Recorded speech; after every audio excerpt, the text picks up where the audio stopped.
this is an iHeart podcast. Guaranteed human. Support for the show comes from Public, the investing platform for those who take it seriously. On Public, you can build a multi-asset portfolio of stocks, bonds, options, crypto, and now generated assets, which allow you to turn any idea into an investable index with AI. It all starts with your prompt. From renewable energy companies with high free cash flow to semiconductor suppliers growing revenue over 20% year over year, you can literally type any prompt and put the AI to work. It screens thousands of stocks, builds a one-of-a-kind index, and lets you backtest it against the S&P 500. Then you can invest in a few clicks. Generated assets are like ETFs with infinite possibilities, completely customizable and based on your thesis, not someone else's. Go to public.com/podcast and earn an uncapped 1% bonus when you transfer your portfolio. That's public.com/podcast. Paid for by Public Investing. Brokerage services by Open to the Public Investing Inc. Member FINRA and SIPC. Advisory services by Public Advisors LLC, SEC registered advisor. Generated assets is an interactive analysis tool. Output is for informational purposes only and is not an investment recommendation or advice. Complete disclosures available at public.com/disclosures. You see it instantly. It's Coldwater Creek, the mark of exceptional workmanship and signature touches inspired by a Mountain West heritage. Distinctive styles created from quality fabrics, silhouettes perfected with just the right drape, feel-good fits offering ease of movement, and thoughtful details to elevate your look. For a wardrobe you can count on season after season, visit coldwatercreek.com. Shop the new spring collection at 20% off $75 or more with code IHEART20. This is Bethany Frankel from Just Be With Bethany Frankel. It is a new year and everyone is trying to get it together. If we are making a fresh start for ourselves, why wouldn't we make a fresh start for our dogs? Biggie and Smalls are my babies. And I love Just Food for Dogs because it is real. It is fresh. It is 100% human grade food. I don't love to eat ultra processed junk. So I also don't want to give my dogs garbage and mystery kibble. I want real food in their bowl, real ingredients that I can recognize. And don't just take it from me. Just Food for Dogs is the #1 vet recommended fresh dog food. So if you're cleaning up your act this year, do the same for your pets. They deserve it. Go to justfoodfordogs.com. 50% off your first box. You are welcome. At Lowe's, get up to 35% off select major appliances. Plus, members get free delivery, install, and more when you spend $2,500 on select major appliances. Lowe's, we help, you save. Valid through 2/25 while supplies last. Selection varies by location. Excludes Massachusetts, Maryland, Wisconsin, New Jersey, Florida. Loyalty program subject to terms and conditions. Visit Lowe's.com/terms for details. Subject to change. Visit your nearby Lowe's on East 17th Avenue in Hutchinson. Body Bags with Joseph Scott Moore. My grandparents lived in Monroe, Louisiana. I was actually born there. I've got half my family's up in North Louisiana, the other half's down South Louisiana.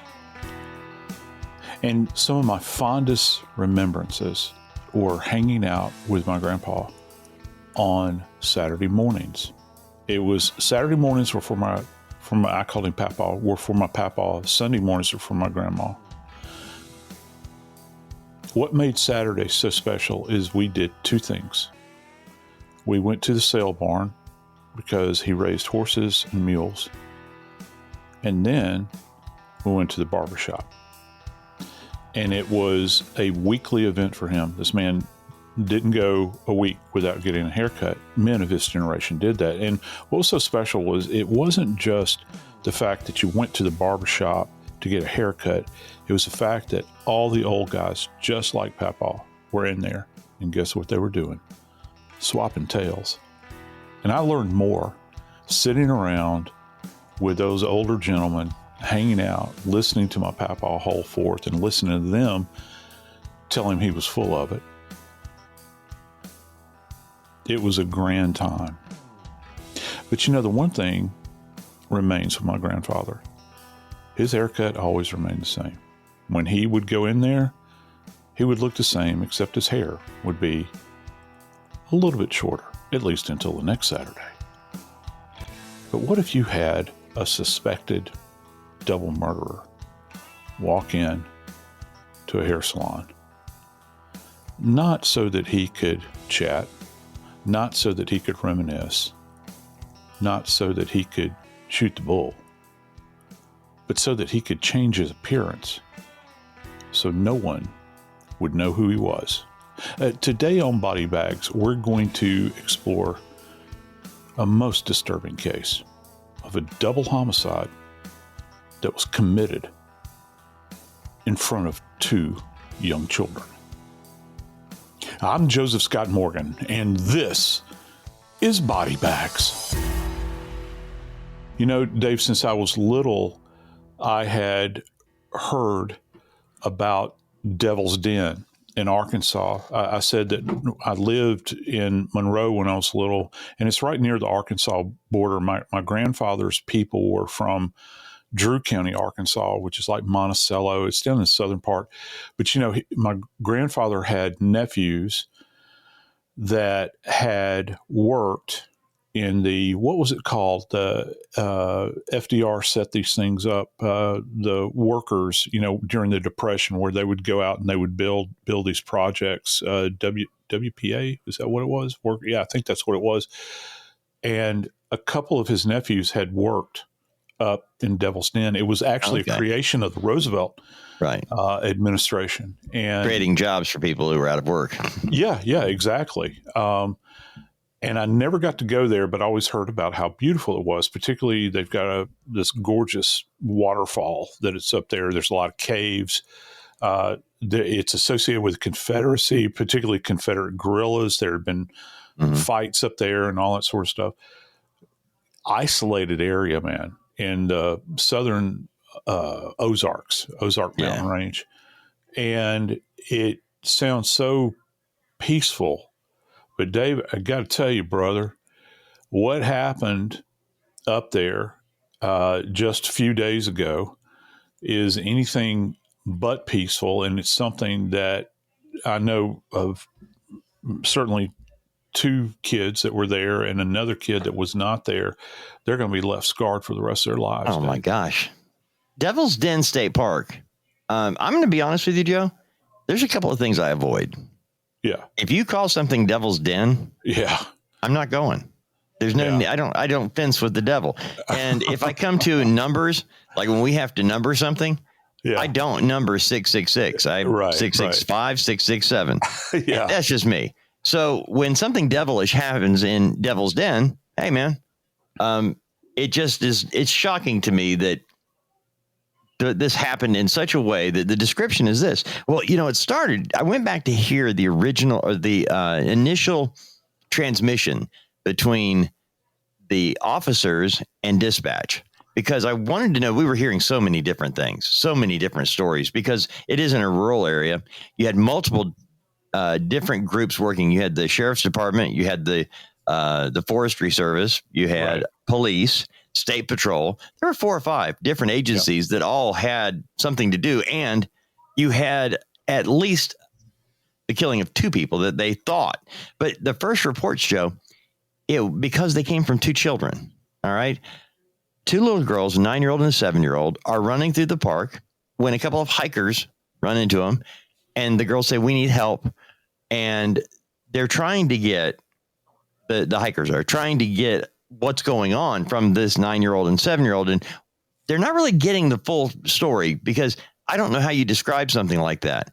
I don't know how I would describe it to somebody else, Joe, much less a 7 or 9-year-old. Yeah, no. And can you imagine trying to, and and it's not like the hikers are necessarily trained first responders. Right. No, they're there relaxing, doing their trying thing. To help some kids. And this is truly a hiking area. It's got trails. There's actually an old abandoned city there. Wow. That kind of vanished. The only thing that remains of the old, I say city, little village, is the graveyard and the foundation of the homes. And I think it was wiped out by a flood back in the 1890s, if you can imagine. It could have been the mud flood that got rid of the Tartarians. At any rate, though, Joe, here's the thing. You've got a 9-year-old and a 7-year-old. They're about a half mile inside the camp on a trail when 2 hikers find out, okay, your parents are hurt. So they take them to the entrance to the park to a ranger. And the first transmission that I heard, it was from the Rangers trying to, they're basically calling 911 to get all agencies involved, because we know we've got some parents hurt. We've got 2 girls, that are on their own, say their parents are hurt. Maybe one of them was stabbed. Not sure. Maybe one stabbed. And so that's what they went to. And as the police and other people are coming together, it was kind of weird listening to the transmissions because they're all identifying themselves with what county they're from or what agency they're from, which is always coded and numbers. And there was one guy in particular that was in the park and he was talking to somebody else on their radio. They were there's a lower end and an upper end of the trail. And he said, well, they were asking, where do you want us to go? And he said, y'all take the lower end. We'll come up this way. And as they're searching, because they don't know, the girls didn't know exactly where they came from. The 7-year-old and 9-year-old were found in the park alone. So as they're hiking in to try to find out, it's really difficult to imagine. And one of the searchers says, I hear screaming. I hear somebody screaming for help. And we're towards the end of the trail. And the guy says, I hear it too. And by the time they get to the bottom, they find the bodies. So the bodies of the parents now of the 9-year-old and the 7-year-old. And we're not talking old people here. We're talking a young couple. Well, 41 and 43. Sounds young to me. Yeah, it does to me too. But you mentioned the horror of the 9-year-old, the little girls, and they have an older child that was not with them. I believe she's a teen, but she wasn't there. And thankfully so, because she's going to have to be the rock for the 9-year-old and the 7-year-old as they grow up without their parents now. But Joe, this is an ambush. 2 people, or 4 people, 2 adults, 2 children are walking on a trail. A guy comes out of the woods somewhere with a knife and attacks the husband, Cristen Brink. He attacks him first. Mom courageously grabs the girls and takes off running back towards where their car was parked. She gets them far enough away and tells them, y'all keep running for help. Run towards the car, run for help. I'm going to go back and help Dad. This heroic mother gets the girls to safety and goes back into what she knows is horror. She knows her husband has been attacked with deadly force. And she went back, Joe. All I could think of is what an example of heroism. She made sure the girls were safe, and then she went back. That's all we can hope for one another.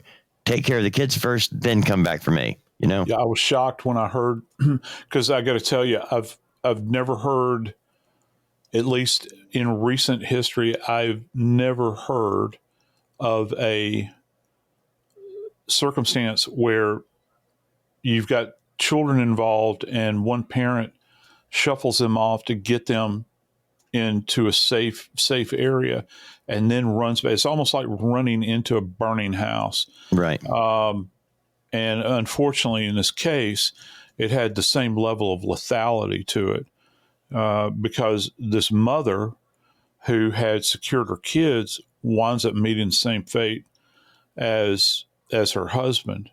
And, you try to wrap your brain around the idea that you're just, and they're kind of new to the area. From what I understand, the whole family had moved to a location that is not really that far away from Devil's Den State Park. And they're probably exploring the area. I mean, you and I have had to relocate multiple times in our adult life. And I don't know about your experience specifically, but when Kimmy and I would, we'd have the kids, we'd go kind of drive around and go see what the local vibe was, what attractions are around there. Yeah. And we generally lived in rural areas for most of our married life. And so there'd always be like a park somewhere that might have a playground or might have a camping area. We used to be really big into camping. And you think about this, you're just going out to explore this new area you're planning on setting roots down in, and you meet this demon that is out in the woods, just comes out of nowhere.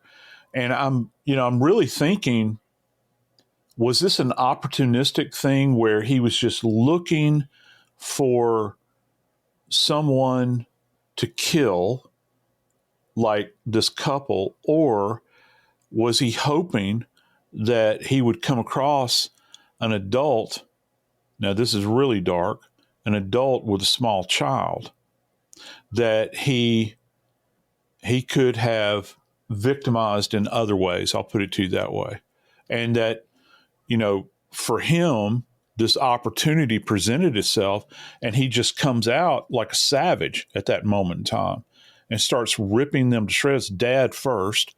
So, that if that's what is discovered here, Dave, the mother is doubly heroic, I think, in a sense, because Lord only knows what he would have done with those two little girls had they not been secured somewhere else.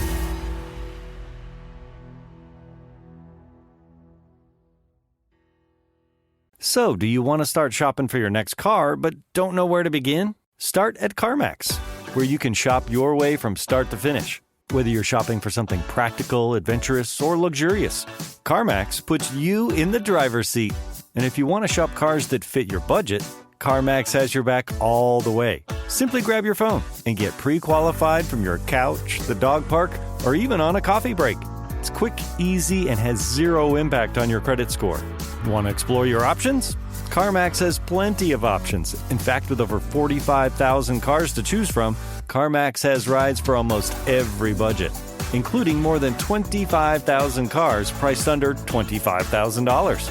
From browsing online to checking out cars on the lot, you can shop your way at CarMax. Want to get started on the search for your next car? Start at CarMax.com for details and get pre-qualified today. Want to drive? CarMax. Support for the show comes from Public, the investing platform for those who take it seriously. On Public, you can build a multi-asset portfolio of stocks, bonds, options, crypto, and now generated assets, which allow you to turn any idea into an investable index with AI. It all starts with your prompt. From renewable energy companies with high free cash flow to semiconductor suppliers growing revenue over 20% year over year, you can literally type any prompt and put the AI to work. It screens thousands of stocks, builds a one-of-a-kind index, and lets you backtest it against the S&P 500. Then you can invest in a few clicks. Generated assets are like ETFs with infinite possibilities, completely customizable and based on your thesis, not someone else's. Go to public.com/podcast and earn an uncapped 1% bonus when you transfer your portfolio. That's public.com/podcast. Paid for by Public Investing. Brokerage services by Open to the Public Investing Inc. Member FINRA and SIPC. Advisory services by Public Advisors LLC, SEC registered advisor. Generated assets is an interactive analysis tool. Output is for informational purposes only and is not an investment recommendation or advice. Complete disclosures available at public.com/disclosures. Now I'd like to introduce you to Meaningful Beauty, the famed skincare brand created by iconic supermodel Cindy Crawford. It's her secret to absolutely gorgeous skin. Meaningful Beauty makes powerful and effective skincare simple, and it's loved by millions of women. It's formulated for all ages and all skin tones and types, and it's designed to work as a complete skincare system, leaving your skin feeling soft, smooth, and nourished. I recommend starting with Cindy's full regimen, which contains all 5 of her best-selling products, including the amazing youth-activating Melon Serum. This next-generation serum has the power of melon leaf stem cell technology. It's melon leaf stem cells encapsulated for freshness and released onto the skin to support a visible reduction in the appearance of wrinkles. With thousands of glowing 5-star reviews, why not give it a try? Subscribe today and you can get the amazing Meaningful Beauty system for just $49.95. That includes our introductory 5-piece system, free gifts, free shipping, and a 60-day money-back guarantee. All of that available at meaningfulbeauty.com. You see it instantly. It's Coldwater Creek, the mark of exceptional workmanship and signature touches inspired by a Mountain West heritage. Distinctive styles created from quality fabrics, silhouettes perfected with just the right drape, feel-good fits offering ease of movement, and thoughtful details to elevate your look. For a wardrobe you can count on season after season, visit coldwatercreek.com. Shop the new spring collection at 20% off $75 or more with code IHEART20.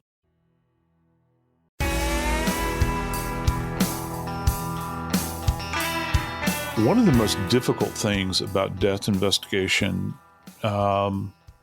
is trying to understand the lay of the land, if you will. And I've had colleagues that were better at working cases inside of structures. People don't really break it down this way many times, but this is the truth. that were better at working cases inside of structures.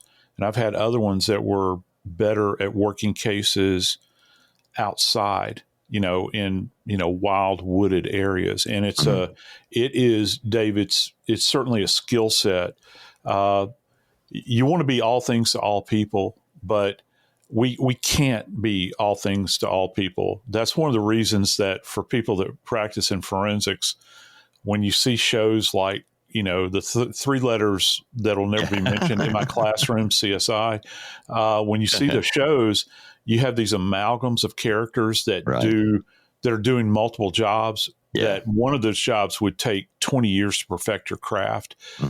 And can you imagine doing multiple of them at that level? It's the same thing with being a death investigator on scene there. I mean, and look, you got to take whatever call or whatever case comes up. You don't have a choice. It's an indoor scene. I only work. It doesn't work like that.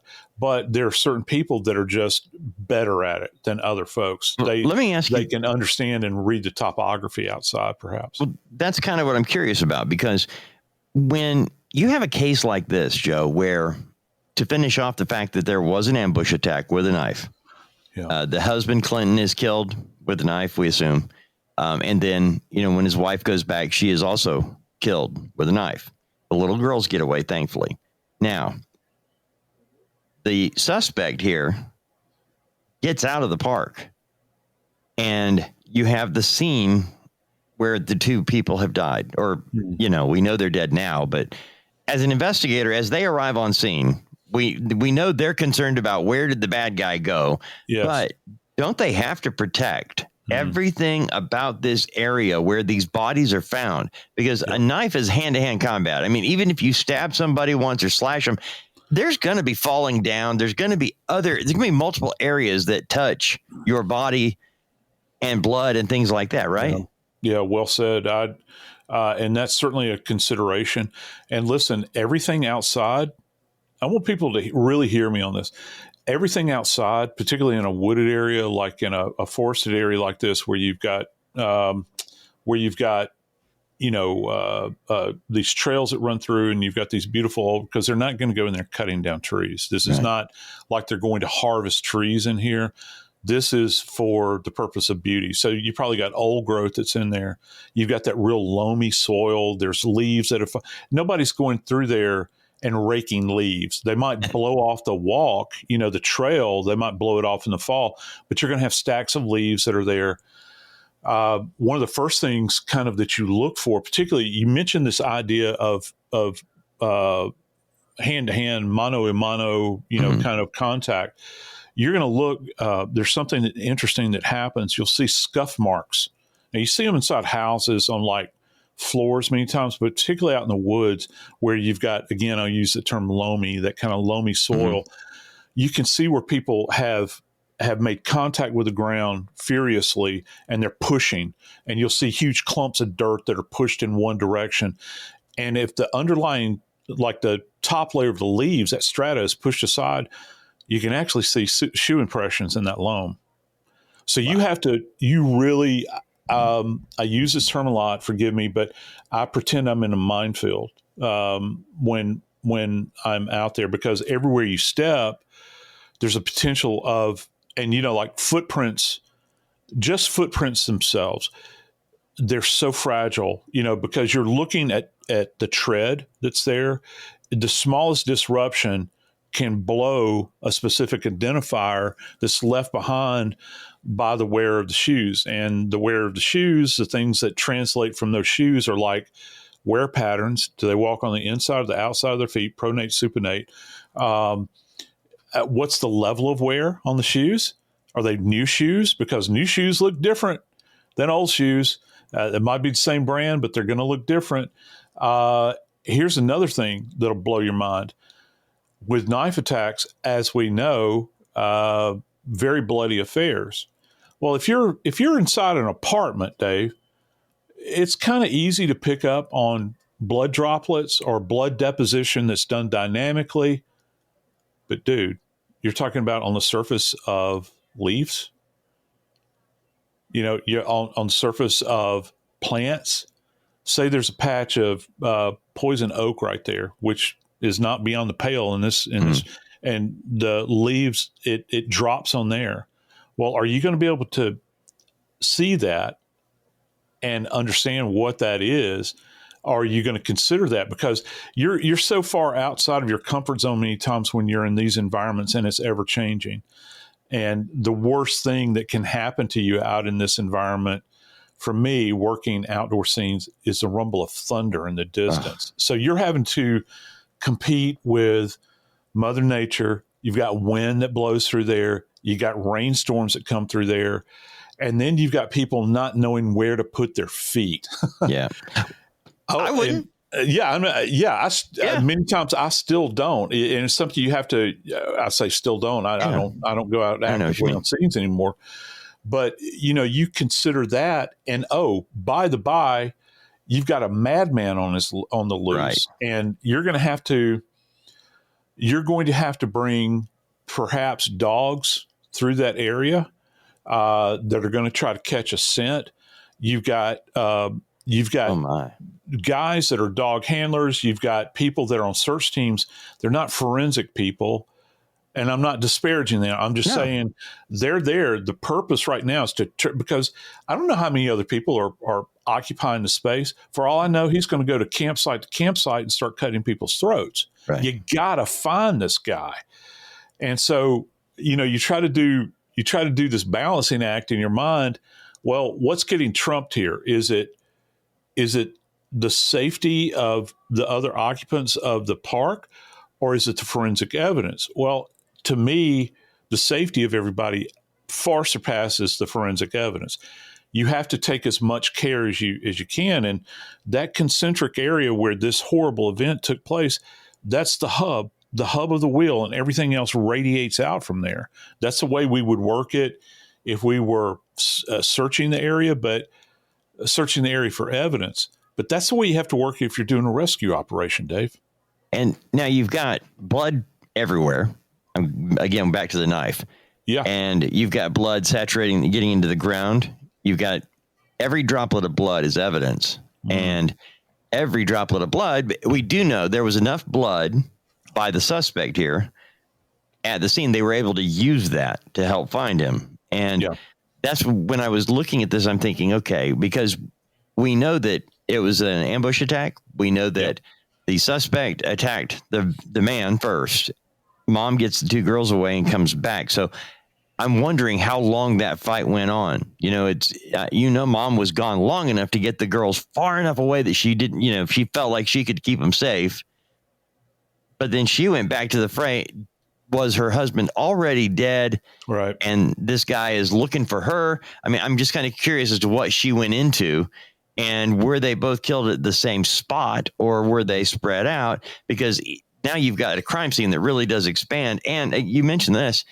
What's it like when you come into a scene like that where the madman, he might be over there behind that big rock with a gun. He might have a 30-06. Yeah, he stabbed them over here, but he's sitting over here hunting deer, and your head is in his scope. Yeah, and he did that for this purpose. Right. You never know. And that's always, it's kind of like we had the abortion clinic bombing in Atlanta, and had a lot of people, had people injured there at the clinic. And, they always preach this to you, secondary devices. Well, cops rolled up, and I think it was in the dumpster. There was another device. It was Eric Rudolph that did it. Right. The same guy that did the bombing. In the Olympics. In the Olympics. And he did another one in Birmingham, if I'm not mistaken. I was on the air the morning that happened, Joe. Yeah, and she was like blinded, I think. The nurse was there. Yeah. You know what? It happened because it was one of those things where, quick aside, being a radio guy, doing a morning radio show, we were working with the company that now is known as iHeart. And all of our studios were on top of the mountain where we were overlooking all of Birmingham.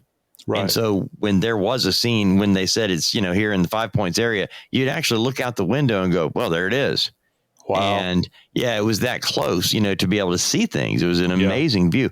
But when that happened, it's so weird how stories get covered locally versus nationally. Yeah. And anyway, but that was Eric Robert Rudolph. And so you can be drawn in like that. and you'll have hell to pay. So you don't know what's outside of what you can see.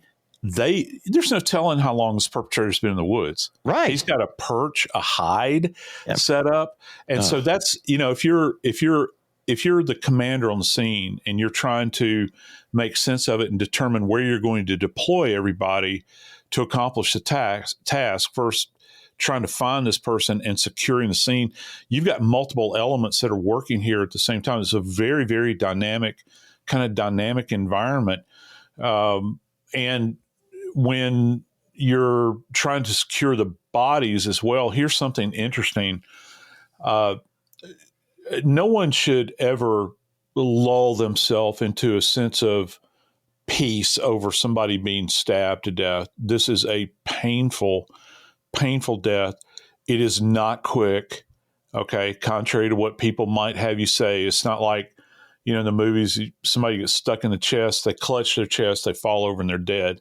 It ain't like that. Okay. Mm-hmm. Because first off, there's no guarantee that the individual that does the stabbing is going to hit a critical point. They're going to hit a painful point. They might clip you in the lung. Well, what's going to happen if you're clipped in the lung with a knife that's been pulled out and he's still stabbing you? Well, you're still alive. As long as your brain is still functioning, you're still alive to a certain point.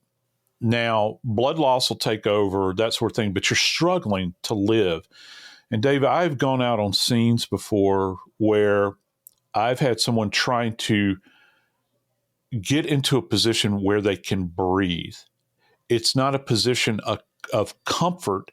It's a position of trying to uptake oxygen because their lung has been, and you can see the remnant of the blood that is like filled with air bubbles. And that gives you an idea that this is a kind of a frothy event where they're blowing out the blood, they're expirating the blood onto the ground, and they're trying to get into a position where you'll see them where they have wallowed around in their own blood. You'll see where they roll through loose soil. They'll have leaves attached to their bodies. You can see that this was in their death throw.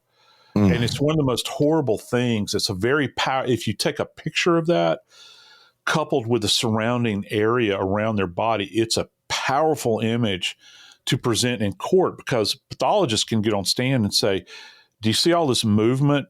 That would be consistent with somebody that is struggling to try to survive. And then you double that. Listen, I pray to the sweet Lord above that this was quick.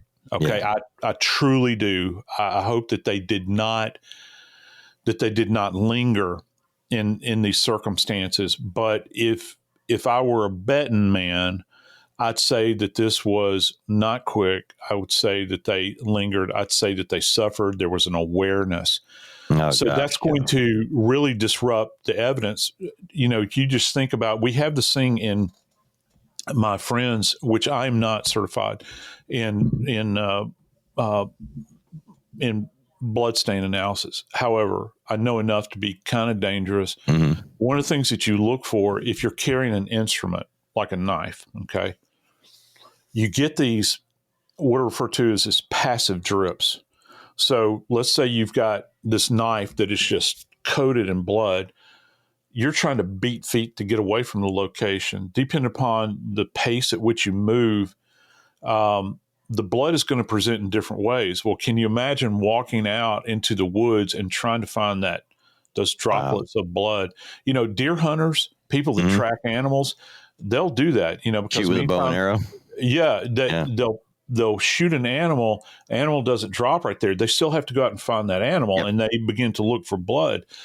Well, we're not talking about a bleeding animal. Now we're talking about an individual that has blood all over them. They're carrying an instrument, and those passive little drops to the naked eye are not easy to pick up on. Now, the blood around the bodies is going to be striking. You'll see it. But whichever way this monster decided to leave these two poor, helpless parents that are trying to take up air oxygen just so they can survive. See those babies one more time? Whichever direction he headed off in, the blood could point to where he came to be.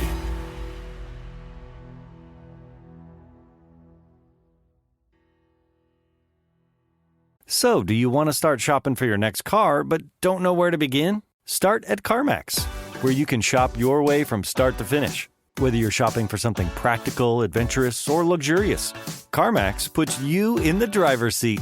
And if you want to shop cars that fit your budget, CarMax has your back all the way. Simply grab your phone and get pre-qualified from your couch, the dog park, or even on a coffee break. It's quick, easy, and has zero impact on your credit score. Want to explore your options? CarMax has plenty of options. In fact, with over 45,000 cars to choose from, CarMax has rides for almost every budget, including more than 25,000 cars priced under $25,000. From browsing online to checking out cars on the lot, you can shop your way at CarMax. Want to get started on the search for your next car? Start at CarMax.com for details and get pre-qualified today. Want to drive? CarMax.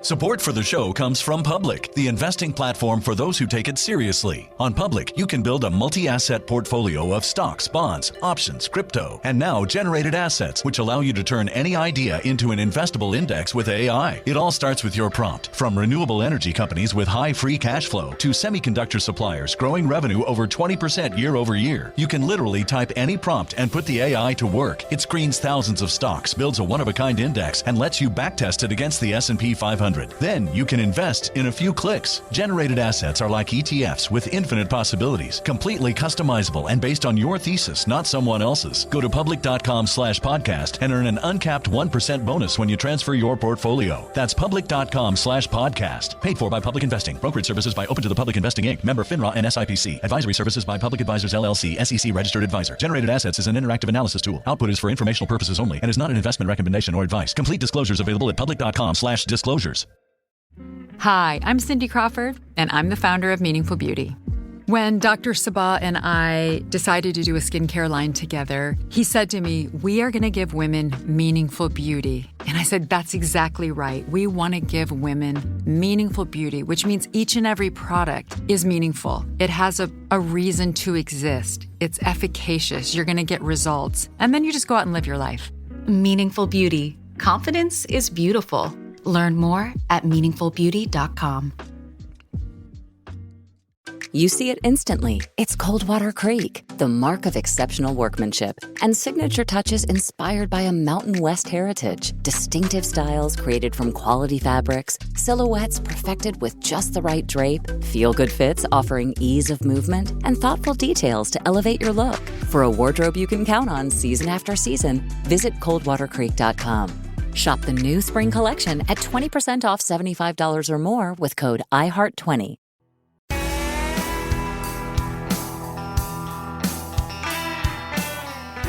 So you have two individuals, two parents, a mom and a dad, that have been butchered. I'm not going to say in the wilderness, but let's face it, it's a underpopulated area. You're looking to try to solve this crime, but before you can get to the point of collecting evidence and solving crimes, you've got to get this wild animal in custody. You've got to track this individual. If it's just one person, at the time they had no idea. I mean, who has the ability to do this? And again, why? What would be their motivation? Well, why? Yeah, I was trying not to say why, but I know you and I hate the why word, but you think about it and you think, well, what in the world would motivate them to do it? And do they have any other plans? Right. I think that's one of the scary things. You got to get this individual off the street. Dave, I was reflecting, you had mentioned at one point in time that the mom had gotten these kids in a safe place and then went back. Right. I think I'd said back into the fire. Mm-hmm. Kids ran until they couldn't hear mama screaming anymore. Right. And something struck me. I've had a recurrent dream throughout my life where I was being chased. And it's the most terrible dream. I think a lot of people have it. Most terrible dream you can have. But this is real. You've got these two babies that are running through the woods trying to get to safety. Can you imagine the fear of looking over your shoulder? Your little legs are running as fast, probably over uneven terrain, by the way, trying to get to safety, not knowing where you're coming from and not knowing where you're going. It's the stuff of nightmares, man. All they had was run towards where we parked the car, I think. And, we're still getting information about this. But the first thing they're trying to do after they locate the bodies, who did it? And like you said, is it just one? What was the plan? I mean, was this nobody just for no reason attacks a family of 4 on the trails out in the middle of a state park without some kind of reason? Was the goal to wipe out mom and dad and steal the kids? Is that who this guy, is that what he was thinking of? I got to tell you, man, I stated earlier, is he just laying in wait, looking for a target that has a small child? Because I really want to know if this guy's a pederast. I want to know if he has an affinity for small children. And here he's got opportunity at 2. Here's your Paul Harvey. Yeah. Yeah. You remember the rest of the story? Oh, yeah, I sure do. Well, thankfully, there was a witness in the park that saw this man running from the park, and he had blood on his face. Another witness sees the same guy getting into a car. Now, the whole idea was to try to find out what kind of car. We've got 2 dead people, 2 frightened children, and now we've got a suspect who's already out of the park. He is not in the park. He's not hunkered down somewhere ready to take pot shots at people, in the area. He's gone. This is where investigators blow my mind at how, from the forensics, Joe, to the actual police work that goes into it, because they work hand in glove. And in this particular case, they were able to determine early on that the blood on his face and other areas as described, well, there was some of his blood mixed in that fight. They were able to determine that somehow. And that, I'm wondering how that came about, because I thought all blood looked the same. How are you going to tell that this is from the bad guy and this is from, are you blood typing right away? There's not a DNA kit on the run. How did they do that so fast to determine? All hands on deck, brother. Yeah. That's what I'm telling you here. Okay. And they collected, I'm imagining they collected as much blood evidence at the scene as they possibly could. And one of the first things that they probably got let's see, how can I say this? One of the first indicators when they started examining those samples that they had, there may have been some commingling of blood too. Now, the trick is, can you separate those 2 things out and we still don't know the origin, like whose blood is whose, at this point. We don't, and you shouldn't expect to know that information at this point. But they were able to determine that they had a sample from that scene that didn't marry up with mom and dad. Wow. They were able, and probably quite easily, to do a profile on both of them and understand. And then it's just a matter of trying to eliminate everything that doesn't, walk like a duck and quack like a duck at that point in time, pointing back to a very, and dude, this is not like a latent print, man. Right. This is fresh. very, very specific. Right. We're talking about in the millions and millions of odds here. All right. Yeah. So my question is, I think, Dave, did mom and dad fight back to the point where they drew blood, or did this monster injure themselves in the midst of this? And that's something you've explained so many. You've explained that many times, Joe, how the suspect will hurt themselves with the knife. Yeah. That a knife will hurt them. I mean, I remember with the O.J. Simpson thing, I thought that's an awful small cut on his finger based on what took place. I would expect to see more damage than just one small cut on the guy's finger. Yeah. And that may be what they're looking at with this guy. But here's the rest of the story now. Yeah. They identify that he's got a unique car. It's a specific color, and it's a sporty sedan. That was kind of how they articulated this. And they're showing people pictures, and they identify this car as a Kia Stinger. I don't know this car, but that's what it was called, the Kia Stinger, and it's black. So the first thing they're doing they're doing a lot of things first thing, right? But one of the detectives start looking for surveillance cameras, Ring doorbell cameras on the path leading to and from the park. Here's your entrance to the park. Here's where his car was. Here's where we saw him take off. So they get all the surveillance footage of all these cameras, and they identify, here's the car. It's coming in, it's coming out. They're able to get it down, zeroed in. The car was defaced. He had actually used black tape to change the marking on it so you couldn't tell that it was a Kia Stinger. And he changed the license plate. So he did disguise his car a little bit, but they were able to figure it out enough using just basic good police work here. They were able to get the camera angles and figure out what kind of car it was. And then in this general area, how many of these types of cars exist? Yep. And how many are driven by a white male? And let me throw a word out to you real quick. Okay. Matter of fact, I'm going to spell it out to you. Go for you. This actually is evidence of INTENT. As far as I'm concerned, if you're disguising a license plate and an identifier on a car brand make like this with black tape, you're showing up with intent. Absolutely. My Lord, Dave, it's horrible enough that you've got this beast arising out of the forest. He's arising out of the forest, and he is purposed. I submit to you once again, I wonder if he has an attraction to children.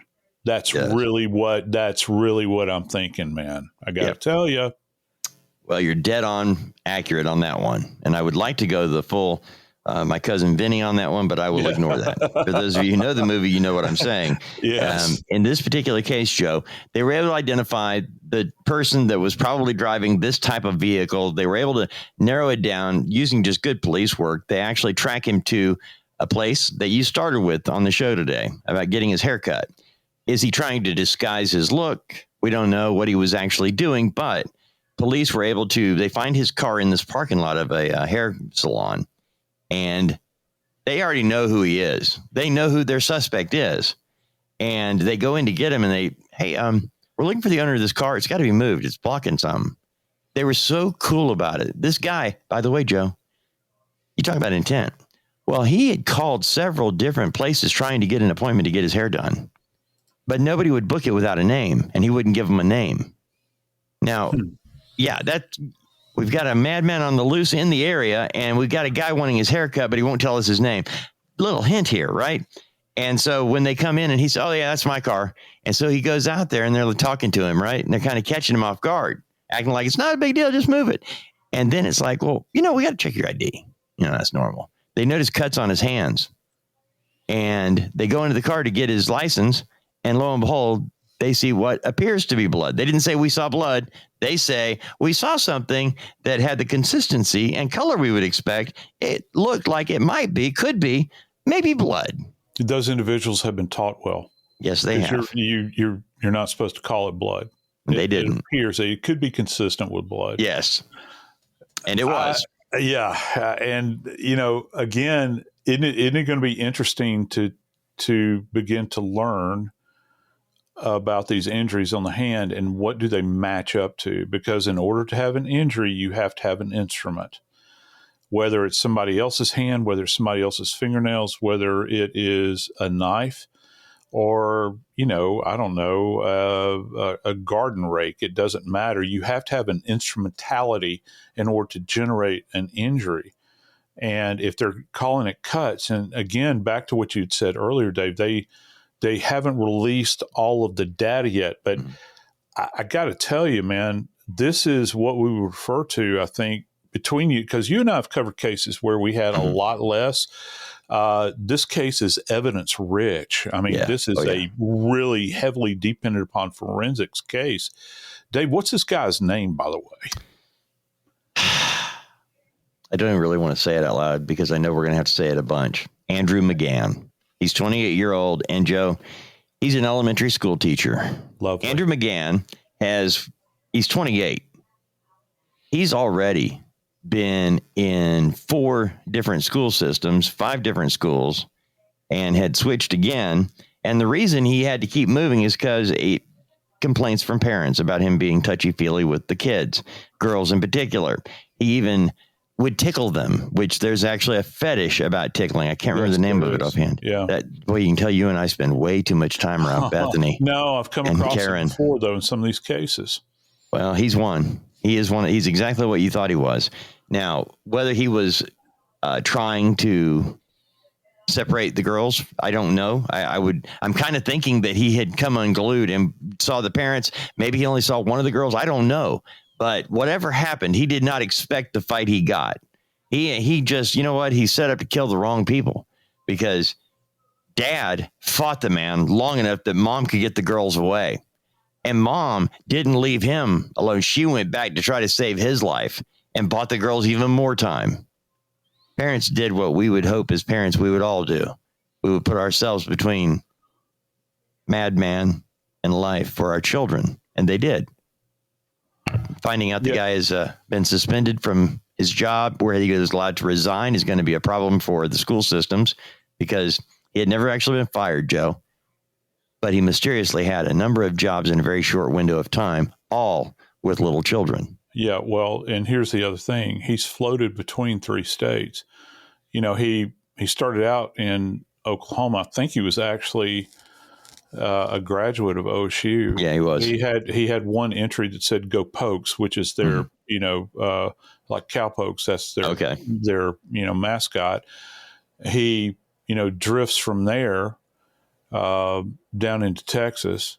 I think he may have been in Plano at one point in time, and all of a sudden he's going to land in Arkansas. And there's one, he had applied in one jurisdiction or one district, and they said that he's not suited.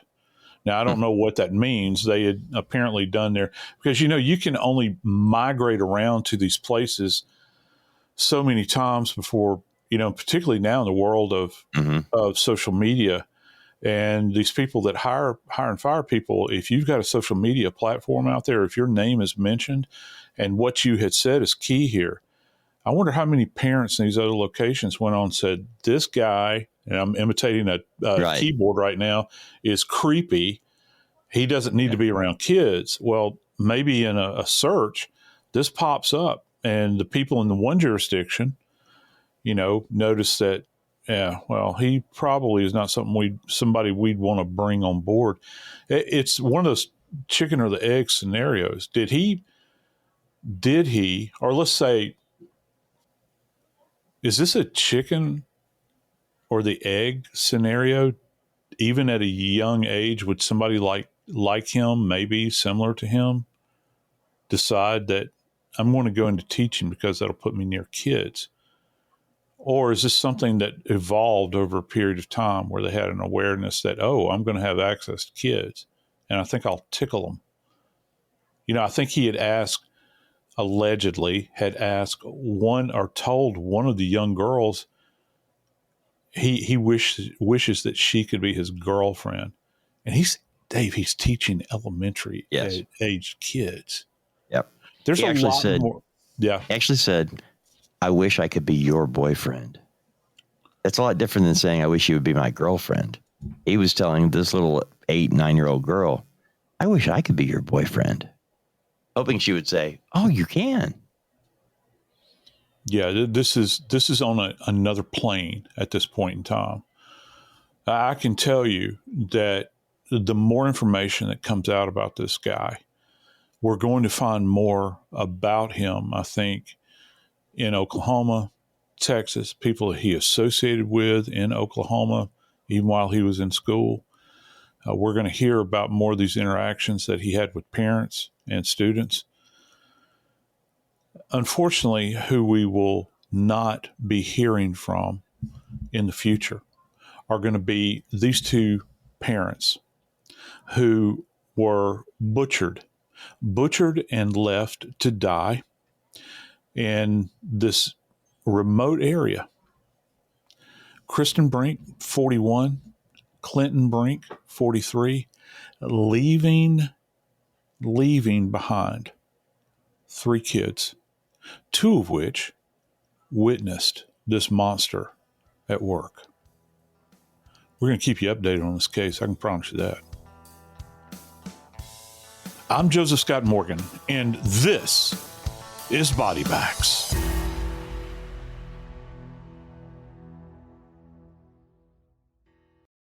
You see it instantly. It's Coldwater Creek, the mark of exceptional workmanship and signature touches inspired by a Mountain West heritage. Distinctive styles created from quality fabrics, silhouettes perfected with just the right drape, feel-good fits offering ease of movement, and thoughtful details to elevate your look.